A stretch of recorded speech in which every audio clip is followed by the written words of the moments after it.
Boa noite, boa noite. Tudo bem, pessoal?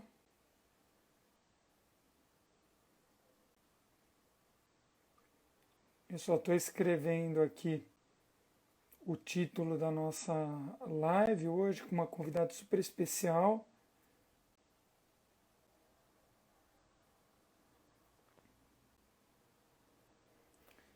né? Essa convidada é a doutora Juliana Camaramaciato, minha orientadora de mestrado, doutorado, docente aqui da Faculdade de São Leopoldo Mandique. Ah, obrigado. Estão falando. A Camila falou que eu emagreci. Tá? Imagina, eu acho que é a câmera, viu, Camila? Obrigado ao pessoal entrando. Mas é uma grande satisfação mesmo estar recebendo hoje a professora Juliana, que é uma grande referência na área. É até bom também a gente sair um pouco exatamente do assunto, que é sempre grande pauta aqui das minhas lives e do canal nosso no YouTube, que é só ozonoterapia. A professora Juliana entrou, já vou convidá-la aqui para participar.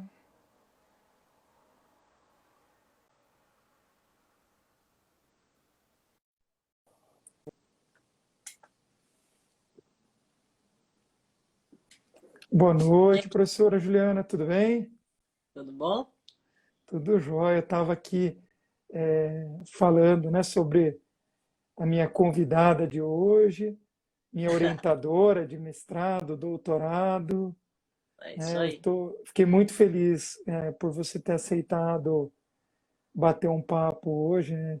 Terça-feira à noite, a gente sabe que a rotina de vocês aí tá meio estressante, né, no quesito trabalho virtual, mas, É mas eu que o fiquei trabalho bem. virtu... é que o trabalho virtual não tem horário, né?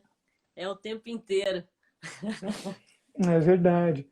Então, só te apresentando, professora, para o pessoal que ainda não te conhece, professora doutora Juliana Camaramaciato, ela tem pós-doutorado nos Estados Unidos, ela tem o doutorado, o mestrado e a graduação dela aqui na Unicamp, em Campinas, e o mestrado e o doutorado na área de terapêutica medicamentosa e anestesiologia.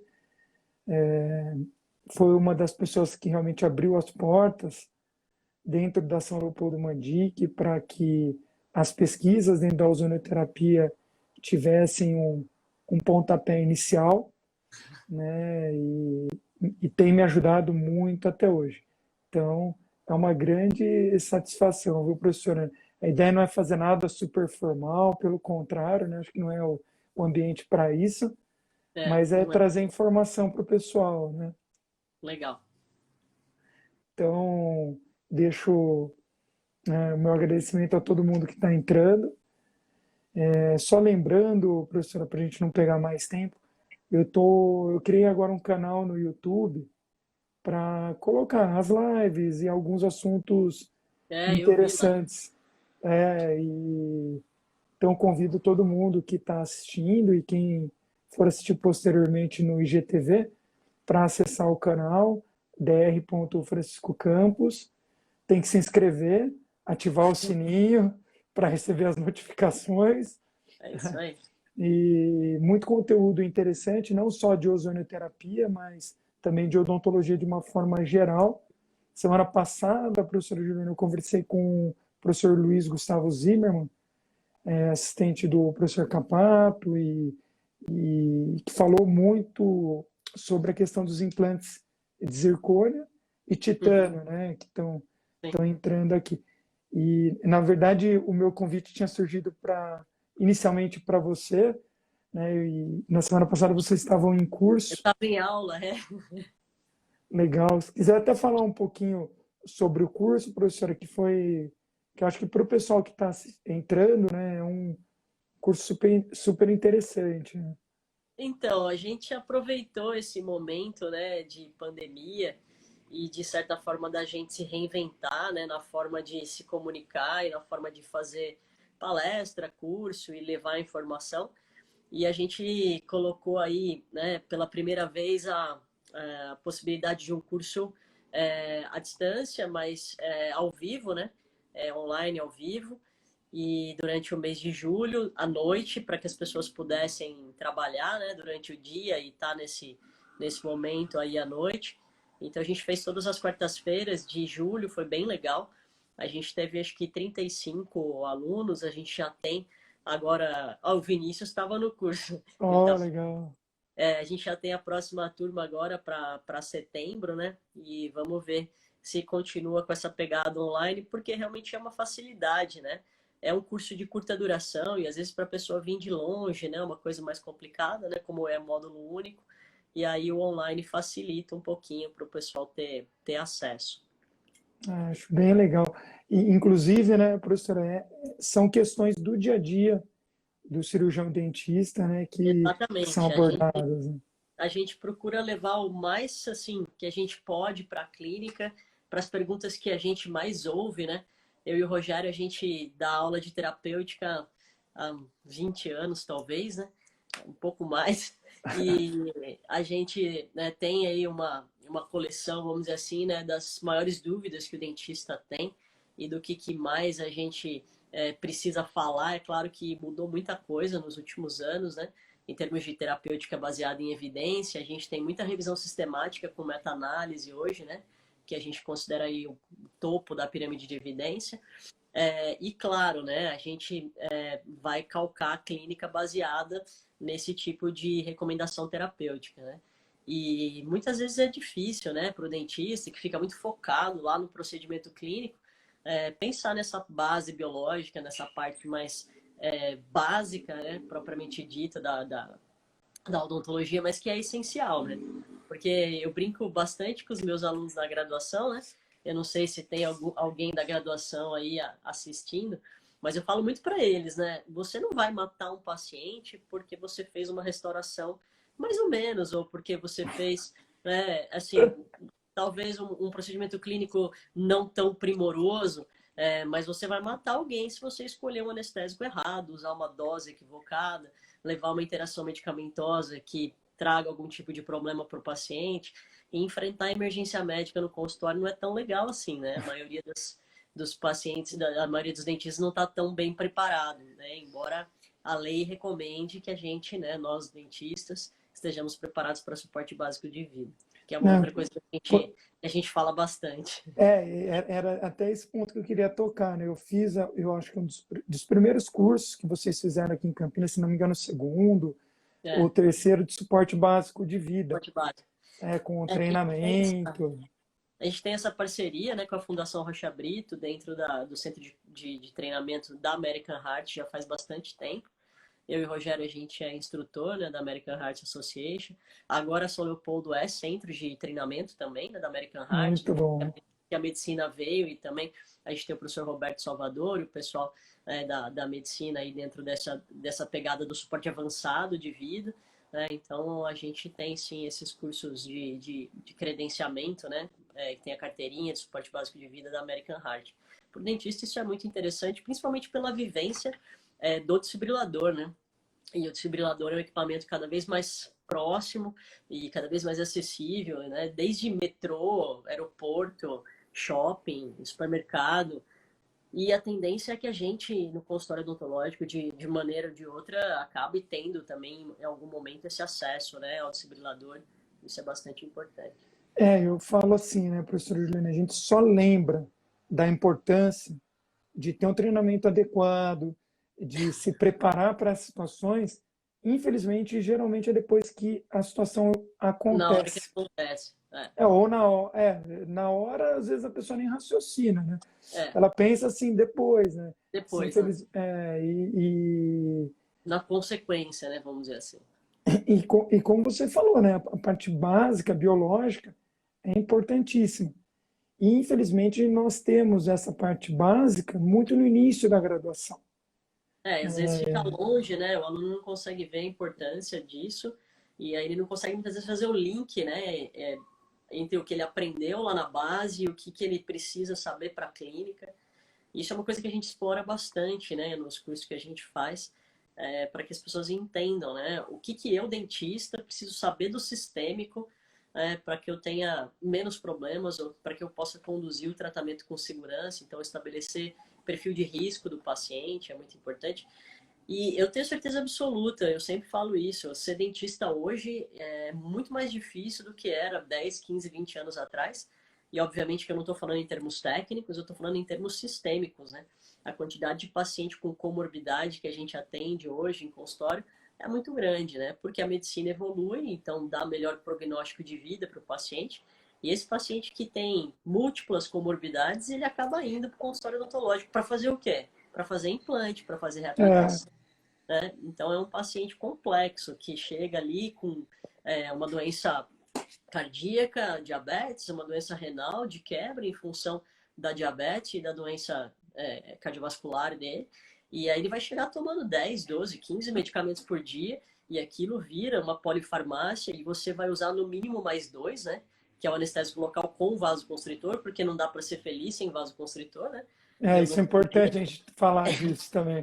Um anestésico sem vaso te dá um tempo de trabalho muito curto em termos de polpa anestesiada, isso é muito, muito ruim. Então, obviamente, você vai usar dois princípios ativos e sempre tem um anti-inflamatório envolvido, um analgésico, em alguns casos, um antimicrobiano. Então, aí a gente acaba tendo uma possibilidade grande, né, de polifarmácia e de interação medicamentosa. Então, e essa questão da interação eu acho muito complexa, inclusive é uma questão que eu tenho sempre no meu dia a dia, né? Graças a Deus hoje a gente tem a internet que facilita também tanto a informação ruim quanto a boa É informação, né? isso que Tem eu que ia saber. falar, né? Tem que saber aonde buscar a informação, né? É, Tem bastante porcaria. Mas, né, se você souber os canais aí, buscar boas informações, facilita com toda certeza. Tem alguns aplicativos bem interessantes, né, para a gente ter acesso ali em termos de interação medicamentosa. O Medscape é um aplicativo bem legal. Tem vou até escrever aqui para o pessoal ir pegando. o próprio guia BPR, né, é uma literatura boa para interação medicamentosa. Tem um site que é interaçõesmedicamentosas.com.br, que também facilita esse tipo de busca. Então, acaba facilitando um pouquinho ali. Porque às vezes o paciente chega e ele fala, eu tomo um medicamento, sei lá, X. Você nunca ouviu falar daquele Sim. medicamento. E aí, espera-se que antes de você começar o tratamento, você vai procurar o que que é aquilo, né? Qual o impacto que tem esse medicamento em função do tratamento que você pretende fazer. E não só para interação medicamentosa, mas, por exemplo, se ele pode interferir em tempo de sangramento, se ele pode interferir na cicatrização, ou enfim, em qualquer outro parâmetro do paciente, né, que vá te causar uma alteração de prognóstico, por exemplo. A gente teve um episódio bem interessante de uma paciente ela que se automedicava com um conjunto de plantas lá, né, que ela viu na internet e ela teve uma hemorragia muito severa, né, durante uma cirurgia que não era tão grande, era instalação de implante na região anterior de maxila. E aí depois a gente foi apertar, né, a paciente para ver o que que ela tomava e saiu a planta lá. É uma E aí plantinha. uma plantinha inofensiva. E aí a gente foi procurar, né, no Medline, no PubMed, e achou lá um efeito anticoagulante, né, dessa planta que a paciente tomava. Então é É. bem comum, né, a gente ver esse tipo de interação aí, de E clínica. agora com essa onda de tudo natural, geração saúde que voltou, Então, na né? verdade, Isso aí tem. as pessoas entendem que é planta, então é ok, né? E na verdade não é bem assim, né? Tem toxicidade, tem interferência em função hepática, né? Tem interferência numa série de parâmetros aí que vão interferir em outras drogas e até levar toxicidade para o paciente. É aquele princípio básico, né, professora? Tudo que você está ingerindo vai ter uma repercussão Vai ter sistêmica, algum impacto, né? vai ser absorvido. Nada vai Não ser é, inerte ali. nem a água é inerte. Se você ingerir água Em de uma excesso, maneira em excesso ou uma água de uma qualidade duvidosa, ruim. vai ter problema. Então, E a hora que o problema acontece, geralmente é sexta-feira à tarde, Tipicamente sexta-feira, 6 da tarde, né? é, sábado de manhã, aquele É, paciente que você fala, não, vou fazer sábado para ele é. não faltar no trabalho, Não e faça aí isso, né? é a tragédia anunciada. É, Eu lembro que no curso de suporte básico de vida, né, até eu fiz dupla com o professor do Rio, o professor Glenn Williams. é verdade. Eu fui dupla do professor Glenn Do grande. e foi muito bacana assim, o nosso treinamento, mas já tem um bom tempo que eu fiz esse treinamento. Então eu comento às vezes em aula, né, professor Júnior, eu falo assim, fiz o treinamento, tirei minha carteirinha, tudo mais, eu preciso Mas fazer não, novamente, porque não pratiquei, mas, né, mas não quero depois. usar, né, Chico? Eu fiz o É, treinamento, mas não quero usar. é igual o seguro de carro, né? Você Seguro de faz o carro. seguro de carro, mas A gente sempre faz essa analogia, né? Tem que estar preparado, mas ninguém quer usar. O professor exato. Gabriel Politano fala exatamente a mesma coisa. Acho que ele já fez 2 vezes ou 3 vezes. Ele fala assim: eu faço esse curso com gosto, mas Ju, eu não quero usar. Mas ele usou, né? Recentemente ele até contou numa live tudo que ele fez manobra de Heimlich, acho que no filho mais velho dele, se eu não me engano. Ah, mas também, Engasgou uma luva, né? mas ele tem uns 10 filhos, né? Então, pô, acho que ele tem 4 filhos, né? 4. 4 filhos e ele é novo. Então, quer dizer, ainda pode, Ô, pode ser que Chico, surjam a gente outros. tá com uma audiência aí de nível, hein? A professora Elizabeth acabou de É, aí, ó, tá vendo? legal. Não, bastante gente boa, muito ex-aluno da São Leopoldo, É, colegas nossos do curso de ozonioterapia também, que estão prestigiando. Né? Foi o que eu falei no começo, né? A ideia era trazer um tema fora da ozonioterapia, mas que, assim, de fato, professora Juliana, é o que qualquer dentista precisa. Porque o público que procura, muitas vezes, um tratamento com ozonioterapia é esse público que já está fazendo tratamento, por exemplo, com medicina ortomolecular, com sim. nutrologia, não tratamentos do dia a dia do médico, não endócrino e tal. E esse paciente, vou dizer assim, com experiência de causa mesmo, 99% já tem algum tipo de autocuidado passando para automedicação. Uhum. E às vezes complica o prognóstico do tratamento, Sim. principalmente o paciente oncológico. Né? É. Hoje eu atendi 2 pacientes oncológicos, né? É claro que até em diferentes níveis, né? Uma paciente que tem sarcoma, Aham. osteosarcoma, e um outro paciente que tem câncer de próstata controlado. Mas está controlado a custa do quê, né? Para você ter uma ideia, professora, não é uma crítica, longe disso, até porque eu não sou oncologista, não tenho essa expertise, não me dediquei a estudar, mas para controlar esse tratamento oncológico do câncer de próstata, ele toma aquela injeção de denosumab, o Prolia, Aham. mensalmente. E ele tem uma osteonecrose Sim. oral. É. Né? E aí eu fui ler, porque assim, apesar Tem. de dar aula e coisa, eu falei, meu, mas espera aí, Prolia eu nunca vi a É. prescrição mensal, né? Geralmente cada 6 meses ou ano. É. E aí eu comentei com ele a respeito de como estava a situação, tal. Ele levou toda a documentação e aí eu entrei em contato com o oncologista dele, É. né, para conversar numa boa. Né, liguei e falei, aqui é fulano de tal, estou fazendo tratamento de osteonecrose que o seu paciente apresenta, tal, De tem melhorado qual região, Chico? a osteonecrose em mandíbula, Mandíbula. é, mandíbula do lado direito.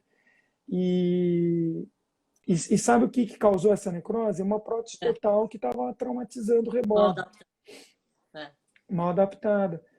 E aí eu falei com o oncologista, ele pediu para eu mandar uma foto, porque ele não havia, o paciente falou, mas ele não examinou a boca É. do paciente. Eu enviei uma fotografia, ele falou, tá bom, melhorou a dor dele? Eu falei, não, melhorou, tá controlada, né? Mas esse tipo de prescrição é necessário, tem como aumentar o É. intervalo e tal, porque eu estava vendo aqui nas recomendações. É. Ele pegou e falou, olha, ele falou bem assim, ele falou, Francisco, quem está cuidando da parte oncológica sou eu.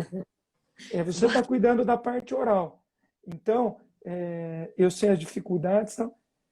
Eu não levei isso para um O lado lado ruim. pessoal. É. Não, até porque eu nem conheço ele, né? Sim. Mas eu entendi que essa é a conduta Que do não tem outro médico. jeito, né? E o meu paciente está vivo, está sem dor. Sim. Mas dificilmente, isso eu passei para o paciente, né? É claro, foi dificilmente vai ter uma chance de Uma regressão completa, né? uma regressão completa. Mas o controle da dor, É, vai tocando como dá, né? e assim, né, professora, esse tipo de paciente é um paciente que tem muita dor. Né? Esse Sim. paciente mesmo, ele relatou para mim na primeira consulta que chegou a pegar uma arma para se suicidar. Tamanha dor. Porque ele tomava tramal, nimesulida, ele É, o tomava a paciente cada 3 horas, Ju. tudo que ele tem acesso ali, né? Então ele vai, e ainda mais que a gente tem uma facilidade muito grande, né, de ter acesso a medicamento, então acaba realmente o paciente se automedicando com tudo que ele vê na frente, né, para tentativa desesperada aí, vamos dizer assim, dele tentar diminuir essa dor, né? Então é complicado. É, Uma nimesulida tomada por um tempo prolongado, né, de forma assim, sem nenhuma orientação médica, com certeza vai levar esse paciente para uma hepatotoxicidade bastante relevante, né? e aí o quadro dele do câncer também não vai ficar estável, né? Ele vai ter. Sim, Não tem como não ter uma repercussão em sim. cima, né? Mesmo que indireto. Imagina, ele estava tomando a cada 3 horas, É. né, imesulida. E aí eu, em momento nenhum, critiquei porque a dor, né? Falei, vamos fazer a Não primeira dá para condenar sessão. o paciente, né? A ferramenta que ele tem ali numa tentativa desesperada, né? De fazer ali uma redução de sintoma. Vamos dizer, Né? eu não condenei nenhum oncologista que estava prescrevendo É, off-label, né? a conduta dele, que embora não tenha talvez, né, uma publicação sobre isso, dentro da experiência clínica dele, talvez foi o que ele achou de melhor, né, para a manutenção desse paciente. Então, É, tá dando, né, prognóstico de vida para o paciente, né, uma sobrevivência maior ali, né, até é uma tentativa, né? é justificável, né? Por isso que eu Justificável, não fiquei, aceitável. não fiquei tão triste. Mas assim, professora, uma situação da rotina nossa, assim, de consultório, né? É claro que a maioria do pessoal que está assistindo não tem a rotina, esse paciente oncológico, de osteonecrose, para deixar o negócio mais simples, né, do dia a dia. Por exemplo, uma cirurgia de terceiro molar, que Sim, muitos clínicos fazem, né? Principalmente se estiver mais simples. Eu sim. vejo muito colega lançando mão de anestésicos ultra modernos, com eficácia por um tempo maior e que tem alguns relatos de boa utilidade clínica, né? Como, Aham. por exemplo, a articaína. E vejo muito colega fazendo anestesia troncular utilizando a articaína. E outro dia eu recebi uma paciente, né, Aham. encaminhada de um colega para tratar justamente uma sequela. Eu gostaria que você falasse um pouquinho dessas possíveis sequelas, Então, né? na verdade, isso é um tema bem polêmico, né? De essa relação da articaína com a parestesia, especialmente para bloqueio do alveolar inferior, né? Na troncular do alveolar inferior. Existe uma relação positiva entre bloqueios com articaína e o aumento da possibilidade de parestesia. Tem uma revisão sistemática publicada agora, em julho de 2020, né, bem recente, Legal. em que os autores fazem um comentário na discussão, né, que esse bloqueio com a articaína até teria um efeito, uma eficácia, né, maior do que os outros sais, mas que ela aumentaria cerca de 20 vezes a possibilidade de parestesia em relação, por exemplo, a MEP ou a LIDO. Então, há de se colocar na balança, né? Obviamente que você não é proibido de bloquear a quarticaína, mas o que eu sempre falo é que use o seu bom senso e esteja preparado para lidar com a parestesia caso aconteça, porque há trabalhos mostrando essa relação entre o bloqueio e a corticaína e a parestesia. Parestesia é uma complicação que é bem complicada, assim, no sentido de descontentamento, né, do paciente. Então, ele tem lá aquela sensação, normalmente, em lábio, língua, ele morde, ele vai falar, ele baba, ele tem, né, aquele desconforto, né, associado ali, que muitas vezes, vamos dizer assim, deixa o paciente desconfortável na questão tanto estética quanto, né, funcional, e realmente é desconfortável. E a gente tem algumas terapias, né, que são interessantes para parestesia. Eu já falei isso em outras lives e o pessoal me mandou várias vezes e-mail depois para perguntar isso. Então, eu sempre recomendo o livro do professor Aguinaldo, né, sobre laser terapia. Ele tem lá algumas coisas sobre parestesia, com um prognóstico favorável. E tem também sempre aquela complementação com o complexo B, né, de citoneurin. Mas é assim, eu falo para os alunos, né? Parestesia é laser, vitamina B e muita reza, né? Porque, na verdade, existem ainda bastante lacunas, né, na literatura sobre isso. Então, se você pegar, por exemplo, um autor canadense, que é o professor Daniel Haas, né? Que era para ter vindo para o Brasil, mas a pandemia não deixou. Espero que a gente consiga trazê-lo em breve. Né? Queria trazê-lo aí na jornada odontológica da São Leopoldo, mas Legal. provavelmente a gente não vai conseguir, porque na verdade ainda está muito complicado, né, esse trânsito, e ele mora no Canadá, então acho complicado, mas ele virá em breve, né, provavelmente. Vamos ver se a gente consegue fazer um dia só de terapêutica aí, um evento só de terapêutica, e a gente vai trazer ele. E ele foi o primeiro a publicar lá na década de 90, né? Quando a articaína entrou no mercado canadense, na verdade, entrou na década de 80, mas ele fez essa publicação depois, né? E aí ele fez uma correlação positiva entre a entrada da articaína no mercado canadense e o aumento dos casos de parestesia. Se você me perguntar o porquê isso acontece, eu vou te dizer, essa é a pergunta do milhão. A gente não sabe, na verdade.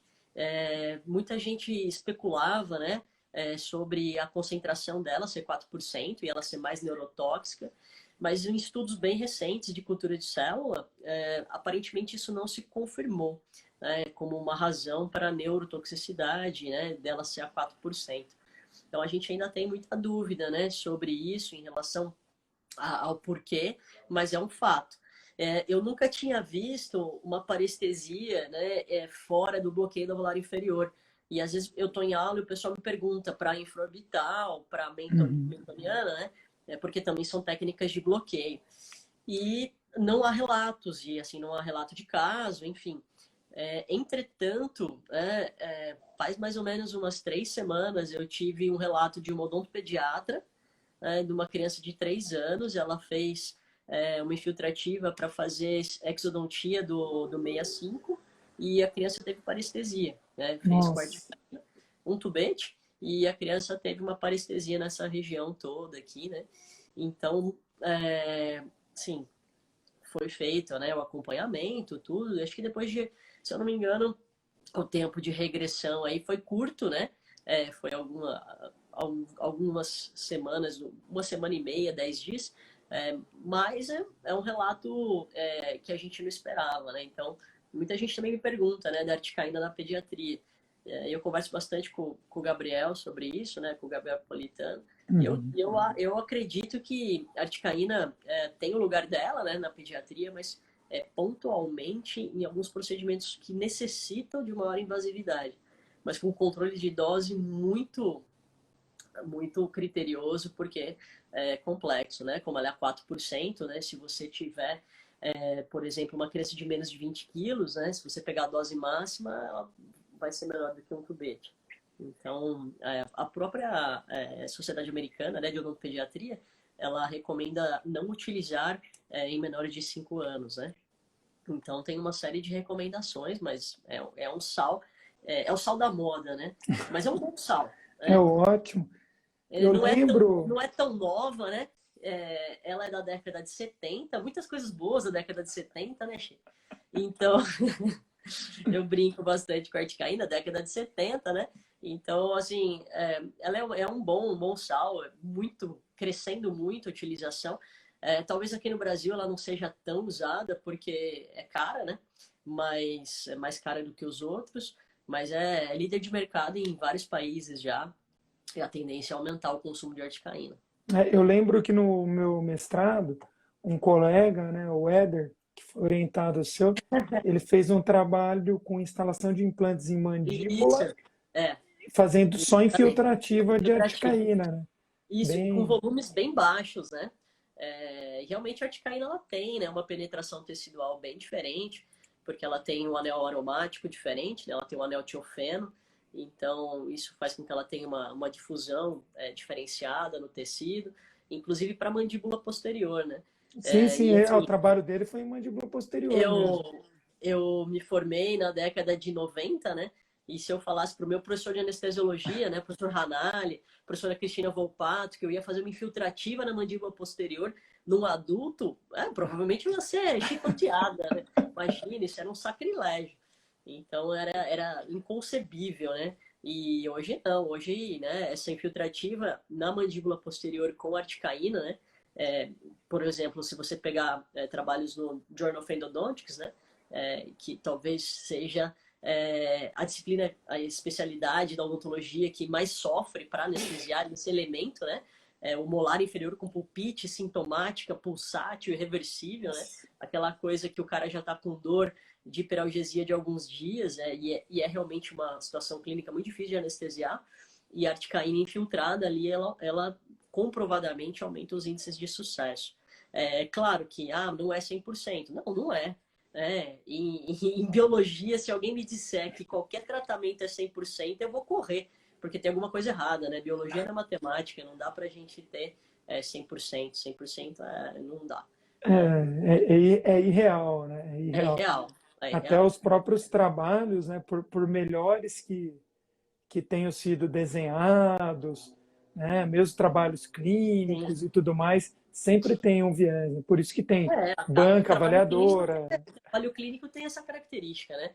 De você sempre tem um componente humano, né, que acaba biológico, né, que acaba tendo ali. Sempre tem o outlier, né, que vai sair dali do esperado. Muito legal.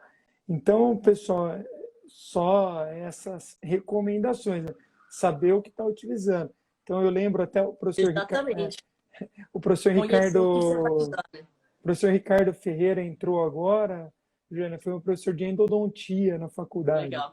Aham. E naquela época, né, a gente já tinha esses cuidados, né? Na verdade, o acesso à articaína na graduação a gente não tinha.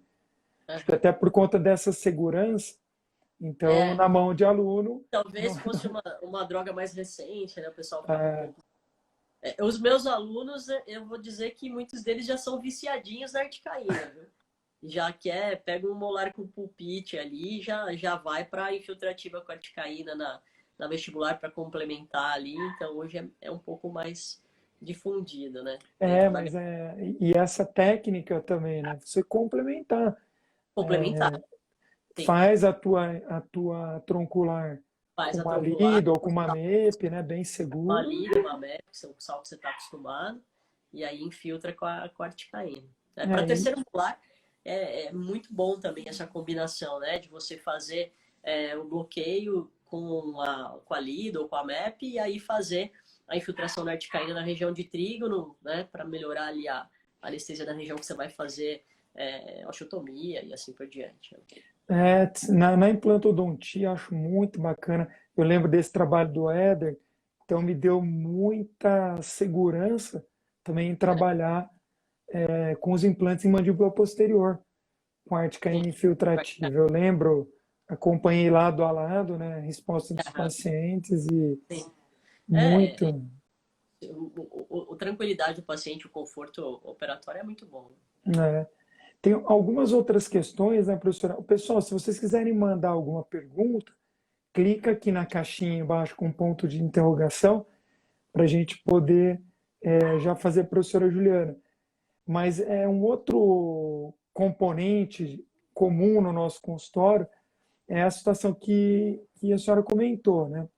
Paciente que tem já uma hipertensão, uma doença, um comprometimento sistêmico já grave, né? Não compensado.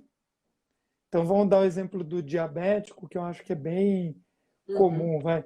O diabético chegou lá no meu consultório, eu tenho como aferir, então é importante vocês terem lá o equipamento para aferir e ver como está a glicemia do seu paciente, né? Isso é importantíssimo. Vai Na fazer um hora. procedimento, na hora, porque muitas vezes, tenho uma tia minha que ela é diabética descompensada, Ju. Tá bom. Ela foi no Hoje, consultório. É, os meus alunos estão ah, te zoando que você me chamou de senhora aí, ó. não, a doutora Carolina, doutora, né? É, a Ju e o Pedro Aquino também estão aí. Ah, o Pedro. Ó. Eu tô sofrendo bullying aí. Não, é isso, ó, para vocês que são mais novos, isso aí se chama respeito, tá? É respeito e admiração. Então, eu trato como senhora, mas é com relação ao respeito, tá? Mas, não, imagina. Então, Ju, na verdade, eu tenho daí essa minha tia, descompensada sempre. Eu precisava fazer um procedimento mais invasivo, né? Uma raspagem mais subgengival e Aham. tal. Falei, e aí, tia, como que tá, né? Não, tá bom. Medi agora de manhã, tava 98. Tá, Sim. aham. Você comeu? Ah, comi um pãozinho. Ah, tá É, bom. Falei, peraí, vamos dar uma ferida vamos aferir. novamente. Não, não precisa. Ah, fui aferir. 258. É, Né? Aí eu peguei, sentei ela na cadeira, falei, ó, tia, hoje não não vai vai dar. rolar. Não vai É, rolar, porque tua diabetes está assim, tá assim.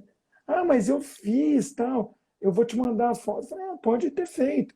Mas só o pãozinho que o você comeu pãozinho, já deu é, uma alteração importante e sim. tal. Então, de repente, não é o melhor dia para Para fazer, se fazer, for né? eletivo, principalmente, né? Sim, Se sim. der para postergar. Agora, essa mesma tia, olha que engraçado, né? Ela É. teve uma Que aí não tem pulpite, como esperar, né? não tinha como esperar. Aí eu encaminhei ela para fazer endodontia com um colega aqui de Campinas. O Aham, colega atendeu e evidenciou uma fratura radicular. sim. Então ele me ligou e falou: Olha, Francisco, tá assim, tá fraturado, precisa, né, Extrair. precisa extrair quanto antes. E aí é um colega também professor e tudo. Eu peguei e falei: Não, mas a diabetes dela tá totalmente descontrolada.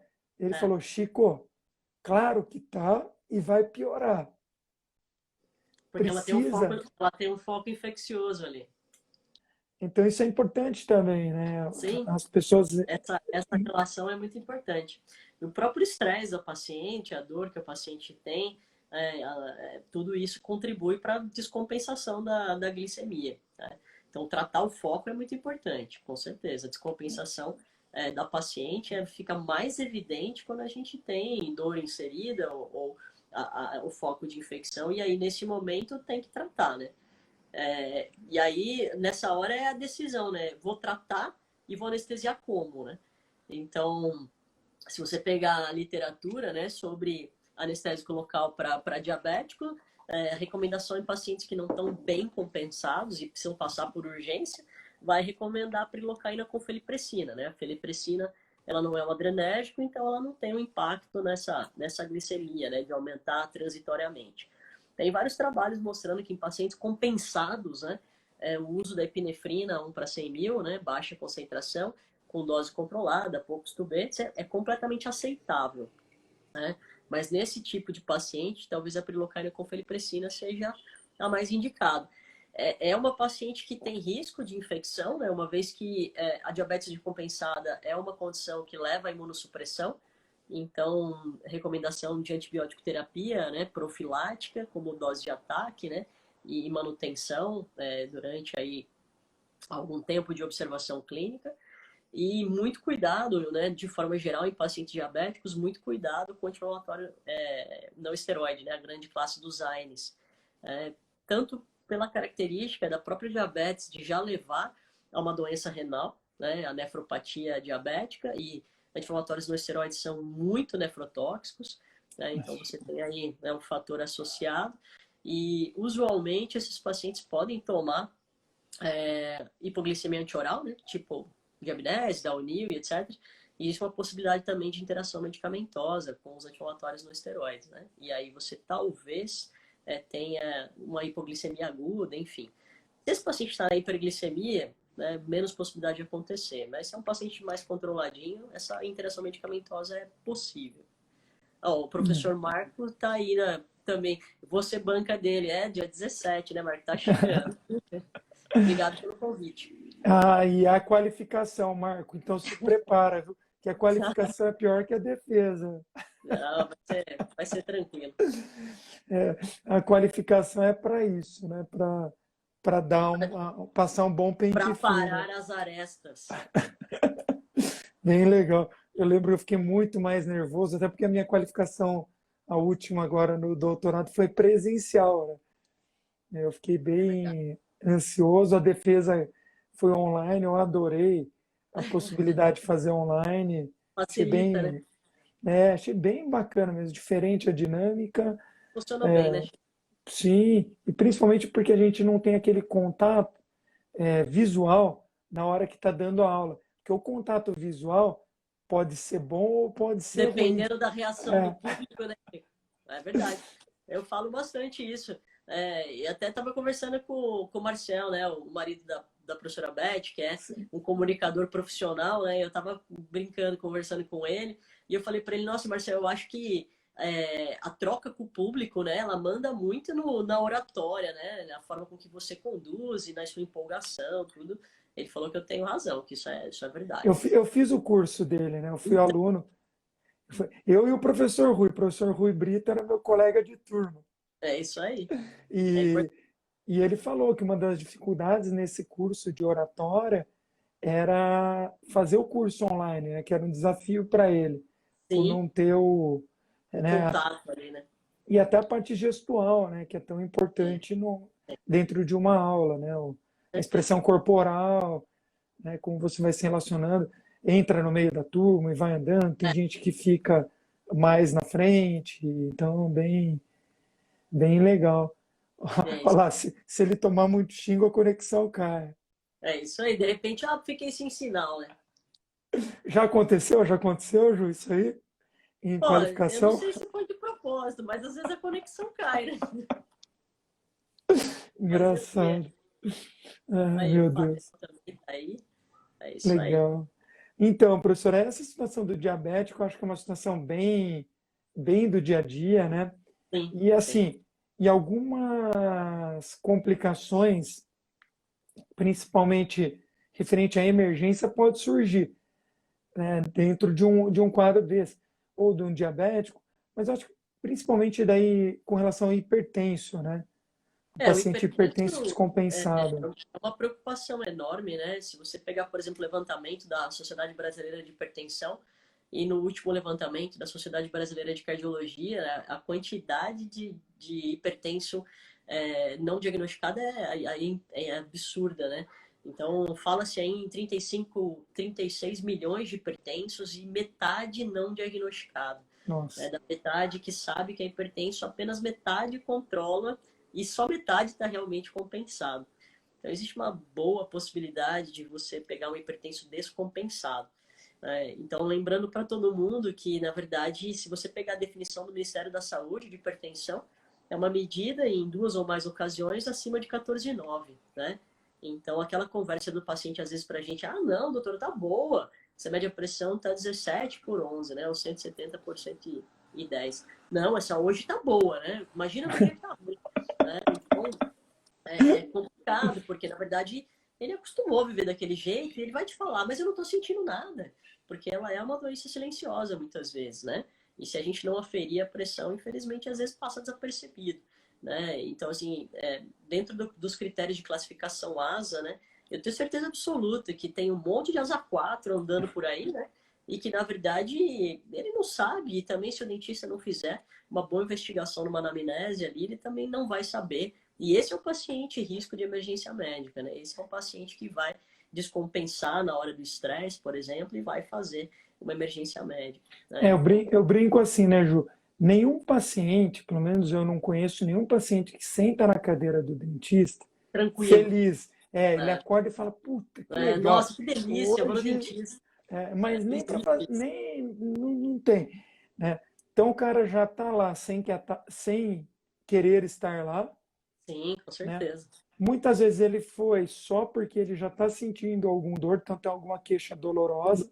Gente, ou ele tem uma queixa de dor extrema, ou ele tem uma questão estética muito grande. Ele não vai lá porque é legal. Ai, que delícia, vou no dentista. Ai, É, vou lá tomar uma anestesia com agulha longa. Ai, que delícia. Não existe isso. o nível de estresse desse paciente, só por esses fatores, já vai estar Com mais alto. certeza, E com o, certeza. e o que eleva mais ainda o estresse dele é quando você passa para ele, né, o valor da tua consulta, do teu procedimento. Aí ele estressa mais ainda. Então, Né? Mas né, isso é inevitável, né, Chico? Ele já sabe que em algum então, momento isso vai acontecer, né? então são só situações assim desfavoráveis nesse sentido da profissão que a gente escolheu, né, Mas professora? os estímulos são muito aversivos, né, na odontologia. A gente tem o barulho do motor, a gente tem a vibração do alto, do baixa rotação, a gente tem o visual metálico, pontiagudo, agressivo, tudo cutuca, tudo arranha, tudo. O paciente fala assim: ah, não é que tá doendo, mas dá gastura, né? E gastura não é um negócio legal, né? Então, assim, até a gastura estressa, né? Sim. Então, é uma coisa que está relacionada também, né, com os medos universais, medo de mutilação, medo do desconhecido. É um espaço extremamente íntimo do paciente, né, que você tá invadindo. Então, a odontologia, ela é cercada, assim, disso tudo. A gente tem N ferramentas diferentes para tentar minimizar isso, né? Mas muitas vezes subutilizadas ou negligenciadas, né, pelo dentista de forma geral. Então, desde um simples anestésico tópico para amenizar a dor da punção, né? Até uma técnica de distração, de pedir para o paciente escolher a música que ele quer ouvir na hora do atendimento, né?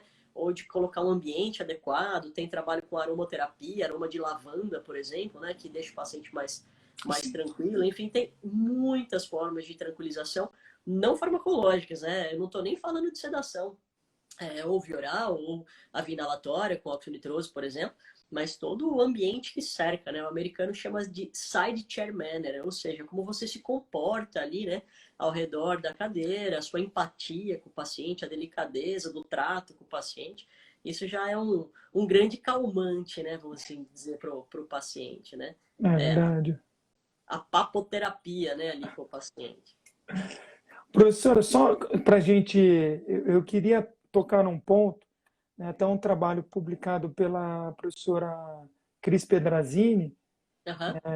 que ela desenvolveu lá na faculdade, aferindo a pressão Ah, é bem arterial legal, no braço Cris. direito e no braço esquerdo, Sim, né, encontrando diferenças diferença. importantes, assim, né? É, Então, se você puder falar um pouquinho sobre isso, porque geralmente a gente vai, pelo menos a forma como eu aprendi, né? Vou aferir do lado esquerdo. é. Né? Pode A falar, por gente favor. A gente faz usualmente a ferição do lado esquerdo. Espera-se que seja semelhante, né, dos dois braços ali, ou que tenha uma pequena diferença. Se você notar a diferença muito grande, encaminhe esse paciente para o cardiologista. Ele vai fazer a ferição em membro superior, vai fazer o paciente a ferição de pressão do paciente em posições diferentes, né? E se for necessário, vai até pedir um mapa, né, para o paciente. Ele fica lá monitorado 24 horas, né? Mas essas alterações muito bruscas, né, um lado para outro, elas são indicativas de alterações cardiovasculares pertinentes que o paciente deveria passar, né, por um exame cardiológico mais apurado, né? Normalmente a gente vai, né, recomendar que o paciente esteja sentado, com os pés apoiados, que ele não tenha tomado café, ou feito exercício até 1 hora antes, né, 30 minutos antes no mínimo, mais 1 hora, né, que ele não esteja com a bexiga cheia, né, que ele esteja em repouso há pelo menos 5 ou 10 minutos, não tenha subido escada, por exemplo, né? Então, assim, uma série de coisas que são recomendadas para uma medição de pressão ideal.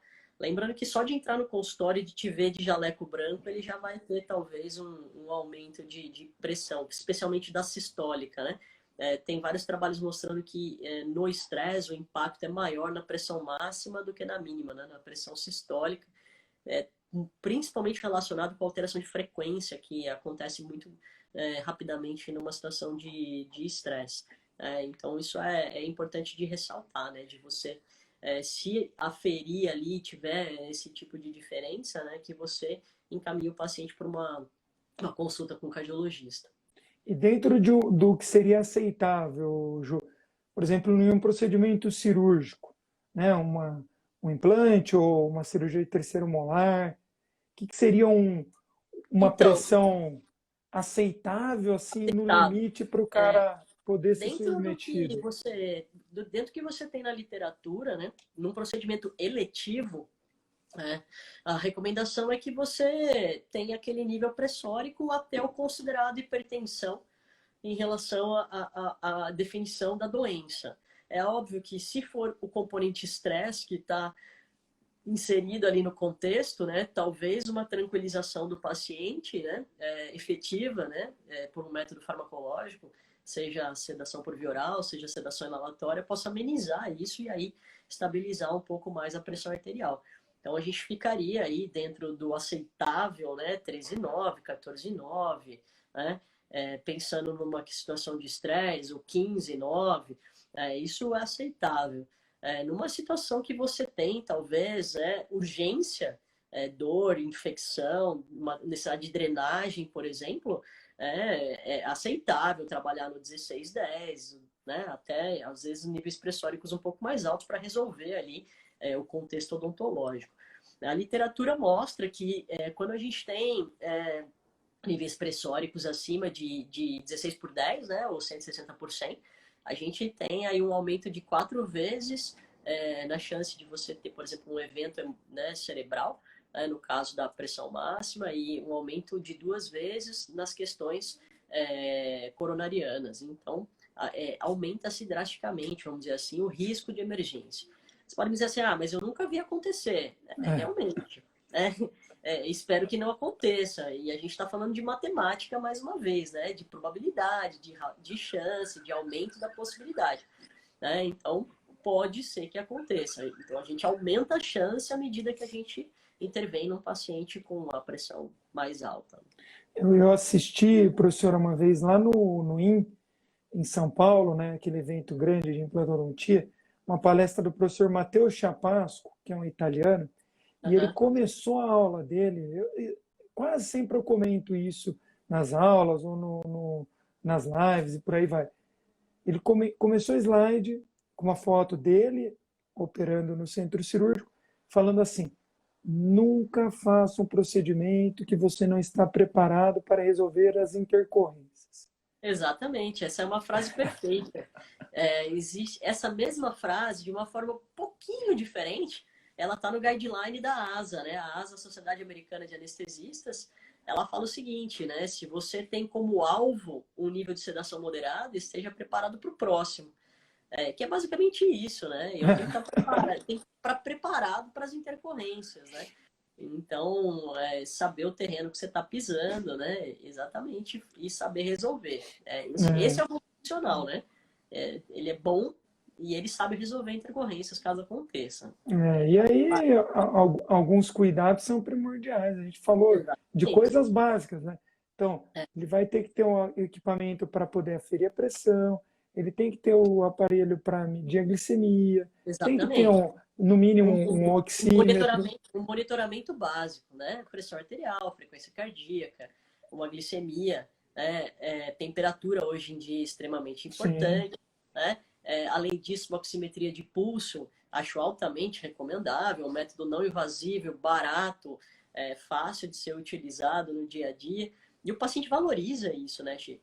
É um marketing muito positivo em relação ao paciente. Na verdade, a gente usa a palavra que é um marketing, mas assim, é muito positivo para a sua imagem em relação ao paciente. O paciente muito provavelmente ele vai falar assim, mas eu nunca fui no dentista que fez isso.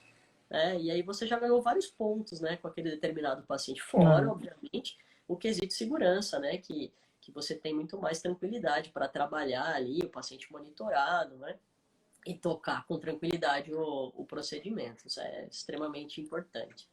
professora, tem duas perguntas, eu vou pôr aqui para a gente ver. Dá tempo? Dá, tem 4 minutinhos, acho que dá tempo, É, sim. Ó, uma pergunta da doutora Paula, que é minha irmã, inclusive. é. E a pressão muito baixa, pode haver alguma complicação clínica? Perda de consciência, né? Queda de pressão arterial, né? Hipotensão, perda de consciência. Não precisa ver o porquê dessa pressão baixa. Porque a gente tem, né, hipotensão causada por hemorragia, por exemplo, né? Um choque hipovolêmico, mas na odontologia isso não pelo menos para nível ambulatorial, né? Isso não é assim rotina, não é uma possibilidade, mas normalmente a pressão tem essa queda para nós odontologia no caso de uma resposta reflexa do nervo vago ao momento de grande estresse, né? E aí aquela bradicardia reflexa com queda brusca de pressão arterial, que é a famosa síncope vasovagal, né? E na hora que baixa ali a pressão, a perda de consciência. Também na hipotensão ortostática, né, mudança de posição na cadeira, do paciente ter a queda brusca na hora que ele muda de posição. Então, normalmente são essas situações. E pacientes que já são hipotensos, né, tem uma tendência aí, tipo, dependendo da posição dele na cadeira, a ter a hipotensão ortostática na hora que ele levanta ali, né? Mas, Joia. basicamente, para nós, essa é a preocupação. Ju, tem mais uma. Nós temos 3 minutos. E essa, olha lá, para o paciente renal crônico, eu acho que ela quis perguntar com relação à seleção do anestésico, né? Paciente renal crônico é um paciente muito complexo. Depende do nível de problema renal dele, se ele já tem um comprometimento tão grande a ponto de ter que fazer uma forma de diálise, né? Seja diálise peritoneal, seja diálise por catéter ou a hemodiálise, né? Em que o paciente faz as sessões, né? Durante normalmente 2 ou 3 sessões, né, na semana, mas é um paciente muito complexo, porque ele tem alteração de pressão arterial frequente, ele é um paciente heparinizado, ele é um paciente que tem normalmente anemia, né, porque, entre outras funções, o rim também está envolvido em produção de células vermelhas. Ele é um paciente que usualmente tem comorbidades, né? Então, fora todos os vários outros problemas, né, que a gente poderia falar em relação ao renal crônico. Então, ele vai ter uma redução de filtração, né, na verdade, a maioria das drogas é excretada por via renal. Então, existe a necessidade de entrar em contato com o nefro ou com o médico que está acompanhando a diálise do paciente, né, se é o caso, e com o nefrologista dele, e ajustar tudo isso, né, ajustar medicamento. Muitas vezes eles pedem redução de dose, mas em relação especificamente ao anestésico local, a recomendação é reduzir ao máximo que possível o número de tubetes. A lidocaína é o sal, de forma geral, mais recomendado na literatura, uma vez que é o mais antigo, menor concentração, é o padrão ouro, é o gold standard, então redução de dose. Usar, obviamente, o vasoconstritor associado, controlando a pressão arterial do paciente. Lembrar que se ele tem fístula, né, em um dos braços, normalmente do lado esquerdo, a gente vai medir pressão do outro lado, né? Aquela fístula é intocável, né? Vamos dizer assim. Esses pacientes também têm risco de infecção de fístula, então usualmente se faz profilaxia antibiótica nesse paciente, mas é interessante sempre trocar informação com o médico e atender esses pacientes sempre em dias intercalados das sessões, né, de diálise, porque é o dia que ele está melhor compensado, né? Então, por exemplo, ele fez a diálise, sei lá, na segunda-feira, ele vai no dentista na terça. Ele já não está Professora, mais nós temos heparinizado, 30 segundos. ele já não está mais heparinizado e é o melhor momento para atender. Ele é um paciente bem complexo. Então, ó, queria realmente te agradecer por ter aceito o convite e deixar para você, tem 20 segundos para você falar aí para o Eu que pessoal. agradeço, Chico, o convite. A gente se conhece faz tanto tempo, né? Meu aluno de mestrado, doutorado, e agora meu colega, né, Chico, vamos dizer assim, de academia, né? Então, agradecer a todo mundo aí que Vai, participou vai cair, professora. Espera aí que da eu chamo, live. vou te chamar de novo.